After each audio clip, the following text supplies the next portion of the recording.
All right, just turn, if you want, turn to Matthew chapter 5, and today we're going to go over Jesus casting out the devils in, we know it as the demoniac of Gadera, is what they call it. Demoniac just means someone's possessed with devils. That's Matthew chapter 5. What? I'm sorry, Matthew chapter 8. I don't know why I said 5. It's in Mark chapter 5 later, so it's in Matthew chapter 8, verse 28, I believe is where it starts. Now, I like to stick with what the Bible says and just call them devils because in this modern world, demons, it's a little play on how it's spelled, but demons are I don't know, they're looked at kind of like with vampires and all those other things. People admire them because they're like immortal and all those things. But I think we just should call demons for what they are. They're called devils in the Bible, and that's what they are. They're devils, and so they're not good. They're nothing to be admired or looked at or even desired to be because of the power or whatever they have. Well, we're actually going to read Matthew chapter. The verses in Matthew 8, and we're going to compare all three, Matthew, Mark, and Luke in this story. Each story builds upon the other one. We're going to learn something and just show some observations, maybe do a little bit of apologetics with it, and possibly an application. We're going to go fast with it if we can. So in Matthew chapter 8, it says in verse 28, and says, "And when he was come to the other side in the country of the Gergesenes, there met him two possessed with devils, coming out of the tombs, exceedingly fierce, so that no man might pass by that way. And behold, they cried out, saying, What have we to do with thee, Jesus, thou Son of God? And art thou come hither to torment us before the time? And there was a good way off from them, and a herd of many swine feeding. So the devils besought him, saying, If thou cast us out, suffer us to go away into the herd of swine. And he said unto them, Go. And when they were come out, they went into the herd of swine, and behold, the whole herd of swine ran violently deep down a steep place into the sea, and perished in the waters. And they that kept them fled, and went their ways into the city, and told everything, and what was befallen to the possessed of the devils. And behold, the whole city came out to meet Jesus, and when they saw him, they besought him that he would depart out of their coast." Let's go ahead and turn over to Mark chapter 5. See what Mark says about it, and then it starts in Mark chapter 5, verse 1. Give me a moment.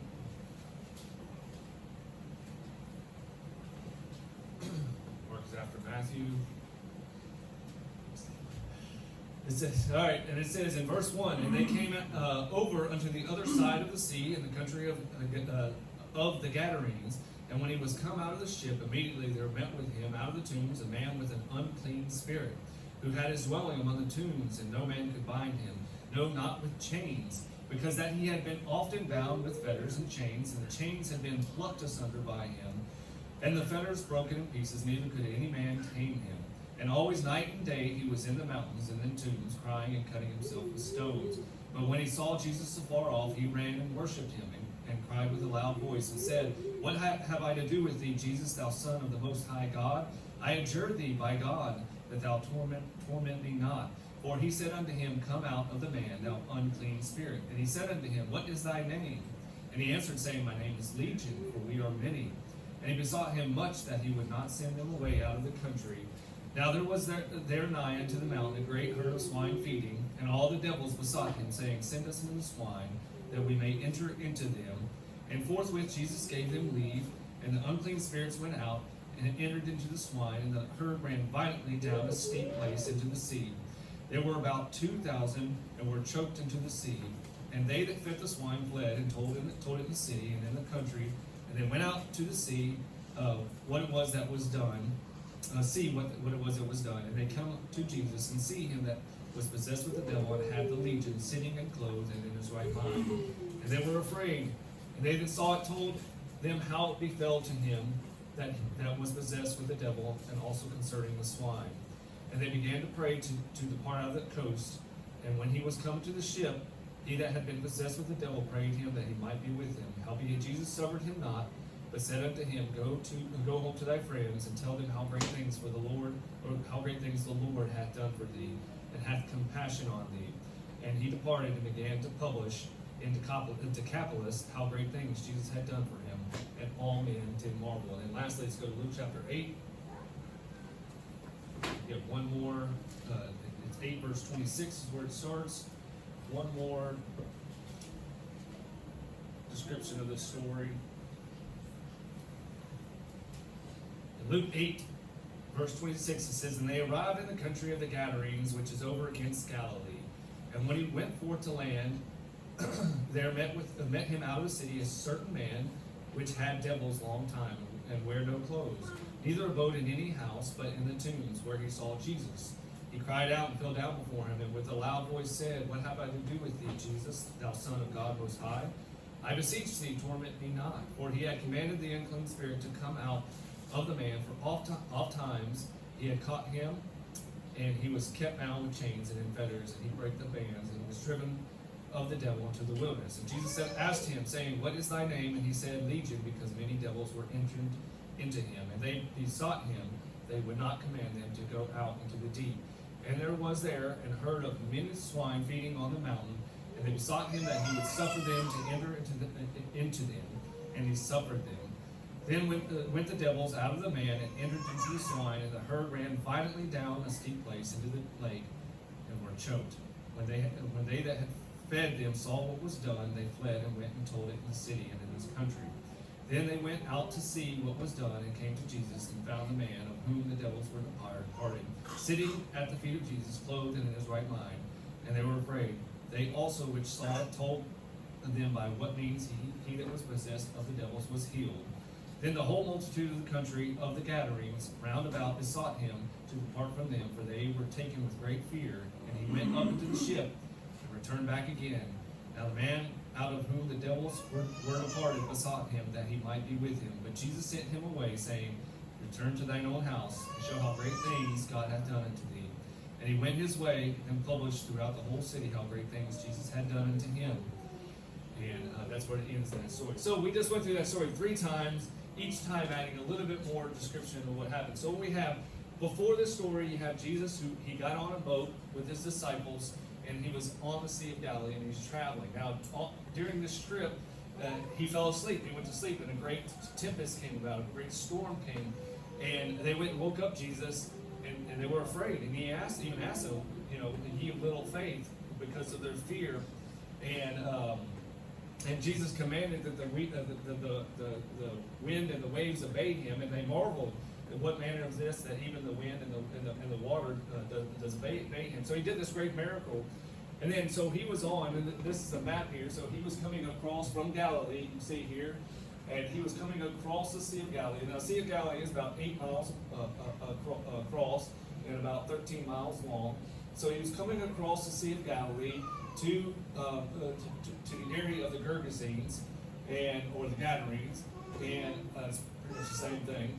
And what you have here, you have a place called the Decapolis, which means there was 10 cities that were over here, and Jesus came over. And when he came over to this, as soon as he came ashore, 2 men came to him that were possessed with devils, and they came and fell down at his feet. And this is where the story begins, and where we get all the information. What I want to do is just want to go through some observations that we learned from this story, and like I said, maybe do a little bit of digging and see if there's any contradictions in the Bible, so we can touch on some apologetics, and then also maybe an application, how we can apply some of this to us. So, number 1, the devils know who Jesus is. In Matthew, it says Jesus, or they came to Jesus and they fell on him and they said, Jesus, thou Son of God. In Mark, they said, Jesus, thou Son of the Most High God. And Luke says, Jesus, the Son of God Most High. Listen, the devils know who Jesus is. They saw him and they come running up to him, and they worshipped at him. Remember, Jesus, one of the things that we know that Jesus is God is that he never denied any kind of worship from anybody. The disciples would tell people to get up. Angels would tell people to get up. But Jesus always allowed worship to him. So the first observation is that the devils know who Jesus is. Number 2, the devils know Jesus has absolute power over them. By the way, there's no negotiation when it comes to his will. In James chapter 2, verse 19, we went through this in the book of James. It says, Thou believest that there is one God, thou doest well. The devils also believe and tremble. The thing is that before we even get to the whole part where we learn the name of the devils and we learn and what happens to them. Jesus has what it says it in every single time. He had already commanded them to come out before they even started. There was no negotiating at that time. All it was them asking for permission to go somewhere else. They were going to have to leave. Now it's time to leave, and they're trying to ask Jesus for permission to go somewhere else. Our third observation is the devils know that in the future there is final torment, which is their future. They came to him and they said, "Hey, are you come to send us away? Because that's not yet. Is that now or is that later?" They're asking, but they know that there's a time of torment, and that's set in store for them. And how we can apply that to us is that for anyone that's lost, there is set a time of torment. And just like the devils they didn't know when. They didn't know if it was right then and there, Jesus had come at that time, or if it's going to be in the future. And that's how when we go out and tell other people, we need to make them aware that now is the time. Just like Jesus came and said, "Kingdom of Heaven is at hand." Now is the time to get saved, because torment is it is the future. It is coming. Another observation that came from here: the fact that there are pigs being raised shows that we are in Gentile territory. Now, it doesn't necessarily mean that the people that Jesus has come to are Gentiles, but we are in Gentile territory because the Jews regarded pigs as unclean. You can find that in Deuteronomy 14:8. Another observation: the understanding of how severe the bondage of these men is made clear by the large number of swine that were indwelt with them. In one of the books it says, or one of the Gospels it says it was a large number. And another one we know that of swine. And another one we actually get a number of the swine. It was 2,000. And so we know that that's a lot of people. You have two men that were possessed by demons, and they were able to go and dwell up to 2,000 or 2,000 swine. Now in the Bible, or in those times, a legion does anybody know how many was in the legion? Well, according to all the study I've seen, it was 6,000. Yeah, 6,000 was I a had in my legion. mind, I couldn't say it. So- I was like, I know it's 6,000, but I'm not sure. So it was 6,000. So now, whether or not there were 6,000 devils, who knows? But we do know there was a lot, and there was enough that they could go and dwell up to 2,000 sheep. I keep saying sheep. Pigs, swine. Yeah. Yeah, well, the devils seem to, this is another observation, devils seem to prefer the indwelling of a being over roaming about. It seems like they want to do most damage by being indwelled into something. They don't want to just walk to and fro because there's nothing being accomplished when they're just walking to and fro. If they have the opportunity, we learn that in the story whenever Jesus gives the story of the house is clean, and then they came back and seen it was clean and swept, and they indwelled again, and the end state was worse than the beginning. They are looking for a way to do maximum damage before their time of torment. Another observation is, and we'll start getting a little bit more deep here, the story here has a very has a correlation between it and Job. So especially, particularly Job chapter 1 and chapter 2. And we'll get to that here in a minute. And number 8, last observation I have, the man who was possessed did great things for God, even though Jesus denied his request to join him. We know that's true. In fact, what ends up being over here, so we have the Gergesa, and we have Gadera, we have Galilee over here. They traveled over here to the Decapolis, which is 10 cities. And, well, eventually a city called Cursey is put here. And Cursey, according to my study here, is an archaeological site. It's still there. It's in the Golan Heights. So it's occupied space of Israel now. And it contains the ruins of a Byzantine monastery. It's still there. You can go see it. And actually, if you're in the monastery, they actually have mosaics there. It's really cool. Most of them are covered. They recovered them up, and some of it still. There's actually a picture of the fish. In this monastery, it's I just said the word. What is it? The mosaics or whatever. They picture the feeding of the 5,000. So it's celebrated there. It's really amazing. They have the fish there. And actually, not far from here is actually where the other feeding of the 4,000 happened. Just so you have Bethesda, and then over a little bit to east of it, we have the feeding of the 4,000. But in the monastery, it's kind of an honoring of the feeding of the 5,000. But here in this place, you have a great monastery. So we know that there was especially in the time of Constantine, Byzantine era, that there was a strong Christian influence in this area. And there's a good possibility that this strong Christian influence was because of the devil, the man that was possessed with the devil. It says that he went and spread to all the Decapolis, which means he went to the 10 cities and told. And by the way, there's a little bonus I put on here. It says Jesus commands him to tell him what God has done, and he went and he tells him what Jesus has done. So we have another instance where we see that Jesus is God in the Bible. And so like I said, the man who was possessed did great things for God, even though Jesus denied his request to join him. Another interesting observation from this point is that oftentimes we see that when Jesus healed somebody, for example, the blind person, what did he tell them to do? Did not go tell anybody. This is a rare occasion where he told them to go tell people, to tell them what God has done for them. So it's very interesting how that. Now let's take a look at some possible contradictions. The first one is right off the bat. How many devil-possessed people were there? Well, in Matthew, he says there's one person, or he says there's two. It says right at the beginning of Matthew, right here, it says two possessed with devils. And in Mark, it says a man with an unclean spirit. In Luke, it says a certain man which had devils a long time, or devils a long time, no A on it. So which is it? Is it one man? Is it two men? Well, the thing is, it's two men. There's a saying I recently heard from some military people. They say one is none, two is one, and three is golden.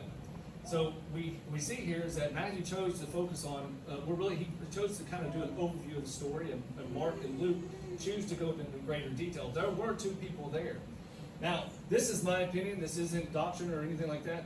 I believe that Jesus healed both people, but one of them went away, which often happens. What do we see a lot of times? Jesus went, and he had many disciples that come after him, and then many left for various reasons. There was people, we know the lepers that were clean, only one came back to him.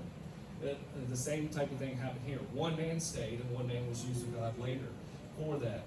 So that's not really a contradiction there. There was two men, and Mark and Luke decided to focus just on the one that had the legion. Now we don't know how many the other person had. He was possessed with devil. It says devil, so who knows? The next thing is this is the world makes big to do about this. It's not really big to do. Was it Gadera? Or was it Gergesa, or whatever? When Matthew says that he went to the Gergesenes, and Mark and Luke says he went to the Gadarenes. Which one is it? Is there really a contradiction there? Well, first of all, it all depends on how you read it. He didn't say that they went to Gergesa. He didn't say they went to Gadera. He said that they went to the region of the Gergesenes. They went to the region of the Gadarenes. It's a region of people.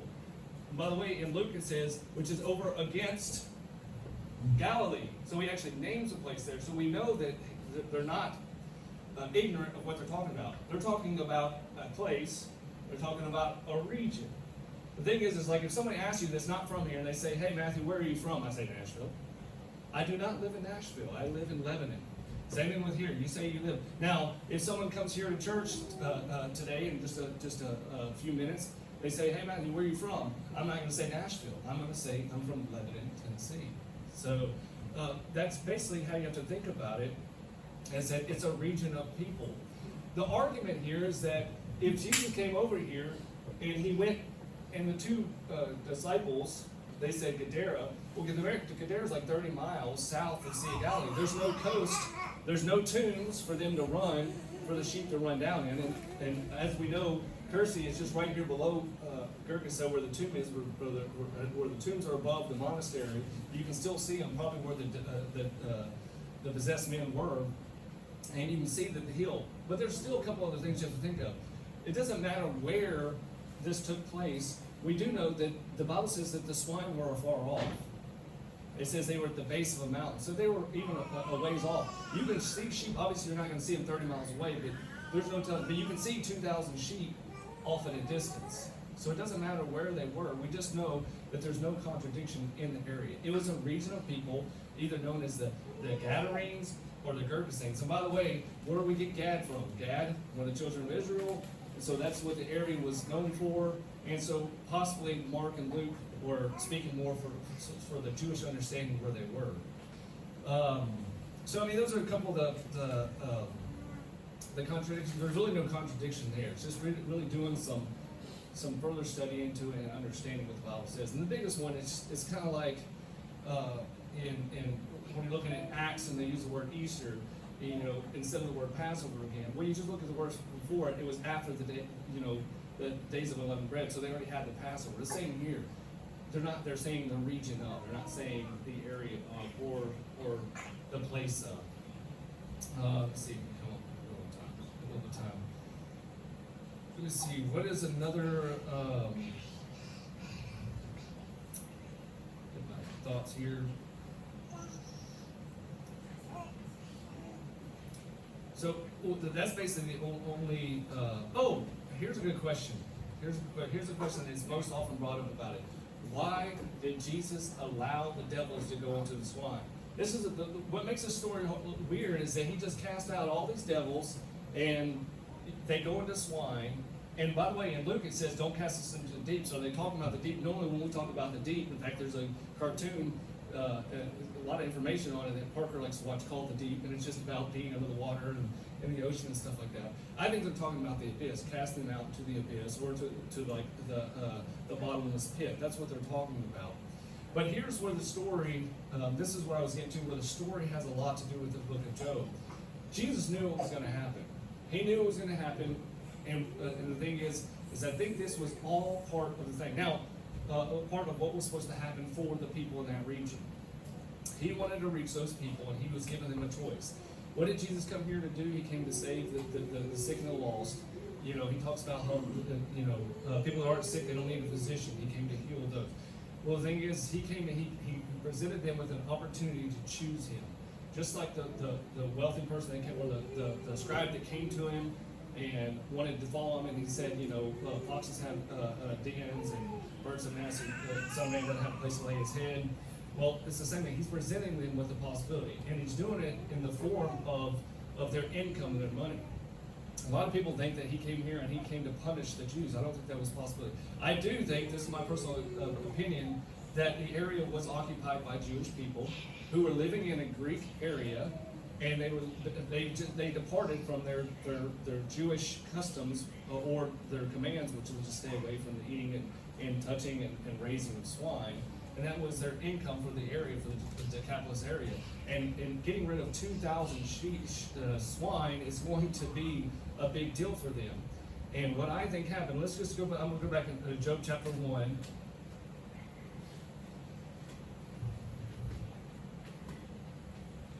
Job.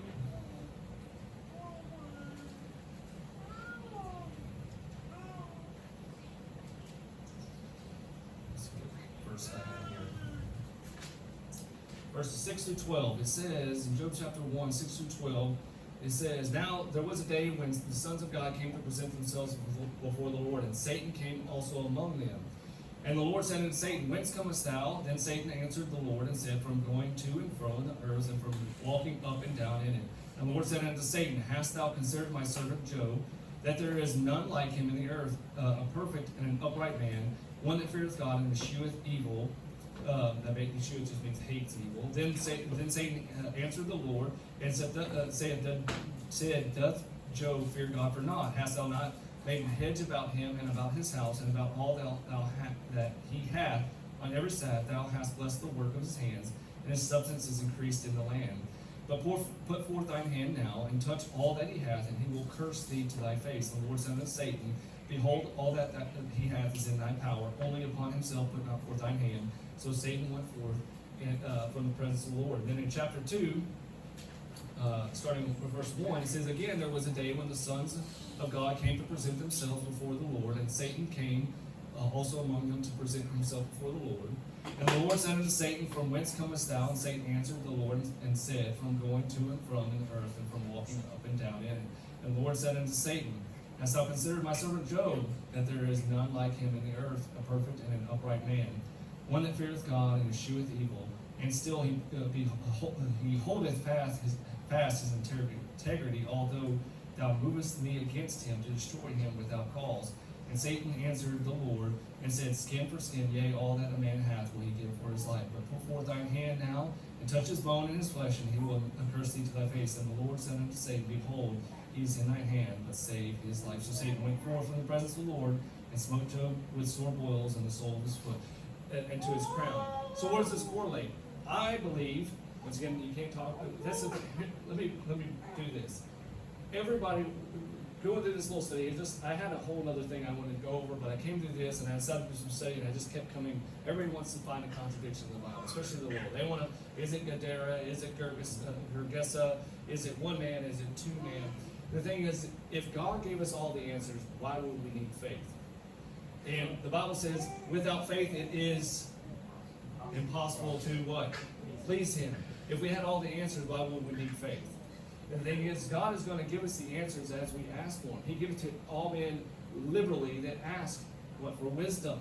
And the thing is that we don't have to have all the answers. We can put the answers together, and the Holy Spirit can give us the answers we need. But if we don't have faith, then we're not going to please Him. He needs to leave enough for us. We don't need all the answers. And plus, what do we know when we get to heaven? I'd like to learn a whole lot more. I think we're going to have all eternity to learn all that we need to know. The thing is that what we have here is Jesus has come. They suffered Him to go into the swine. I think He knew what was going to happen. I think this is what we're not seeing here is that He is giving the people of the Decapolis, I don't want to say Decapolis, the Decapolis, an opportunity to come to Him. And He's hitting them where it hurts most. He's not there to punish the Jews. He's not there to punish the Greeks. He's there to give them an opportunity to turn to Him. Why did they tell Jesus to go away? Because they feared Him. They feared what might happen if He continues to be there. What happens when a lot of people, why did they turn away from God?